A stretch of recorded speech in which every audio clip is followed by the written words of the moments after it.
Hello दोस्तों, स्वागत है आपका।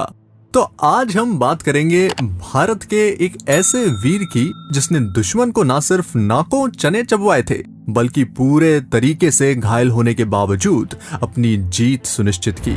और इतना ही नहीं, साथ ही महावीर चक्र भी प्राप्त किया। जी हाँ दोस्तों, हम बात करने जा रहे हैं कारगिल युद्ध के कमांडो नायक दिगेंद्र सिंह जी के बारे में, जिन्हें साथी फौजी कोबरा के नाम से भी बुलाते थे।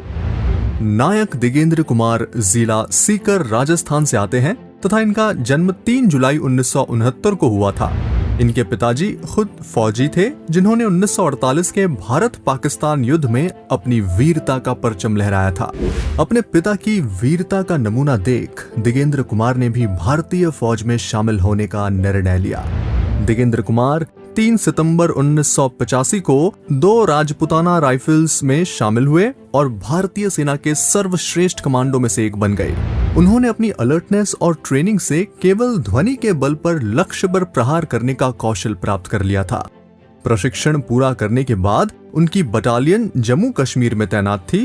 1987 में उन्हें भारतीय शांति सेना में भेजा गया और उन्होंने श्रीलंका में ऑपरेशन पवन में भाग लिया, जहां उनकी बहादुरी के कार्यों की बहुत सराहना की गई। तो चलिए आइए सुनते हैं ऑपरेशन पवन की ऐसी घटना जिसे सुनकर आप इनकी वीरता का अंदाजा मात्र लगा पाएंगे।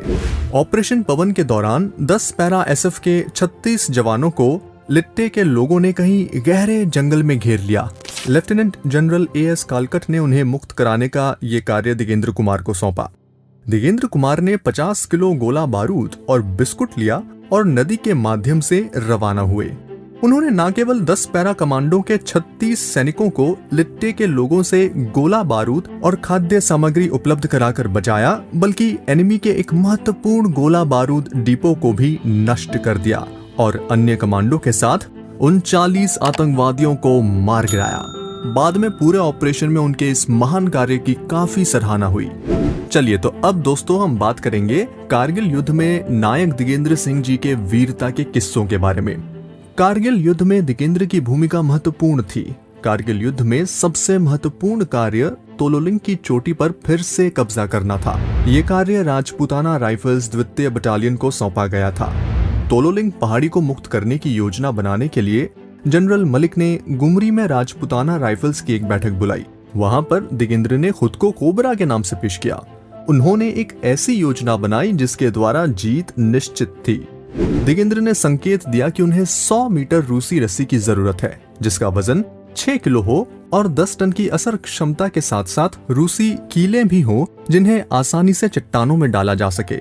उन्होंने उच्च शक्ति के इंजेक्शन की भी मांग की, जो थकान और दर्द को दूर कर सके। इस सामग्री के सहारे उन्होंने रात में पहाड़ी पर चढ़ने का प्लान बनाया।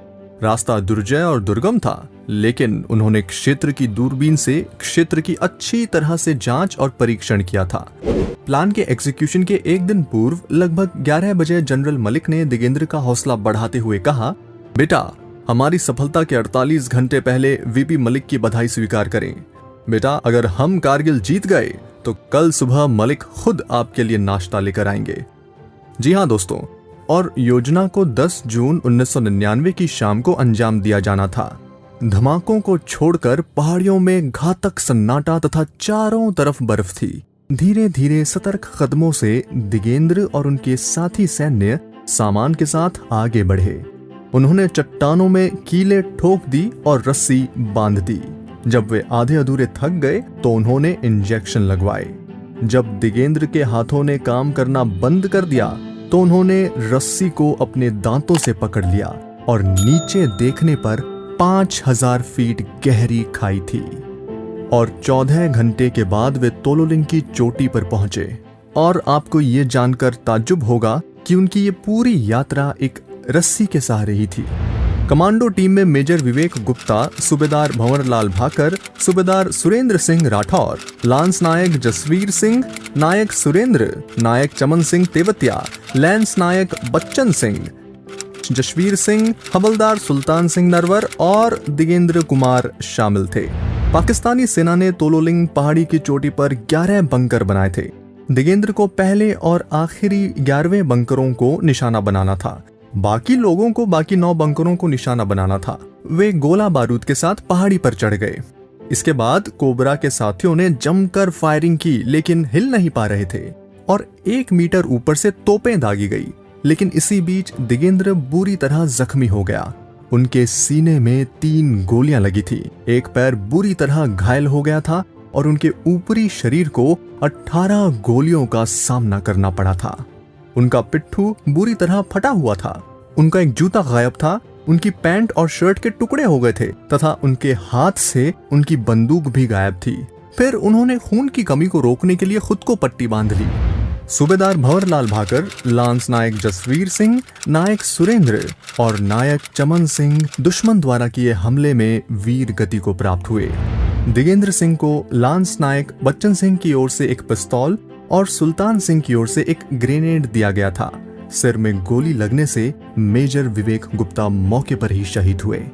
दिगेंद्र ने दूसरे बंकर में हथगोले फेंके और सभी बंकरों को सफलतापूर्वक नष्ट कर दिया। उन्होंने 11 बंकरों में 18 ग्रेनेड फेंके। दुश्मन के खेमे से मेजर अनवर खान दिगेंद्र के ऊपर आ गया, जिसके पास केवल 1 गोली बची थी। वह जल्दी से अनवर खान पर कूद पड़े और अंत में उसका सिर काट दिया और भारत माता की जय जयकार की।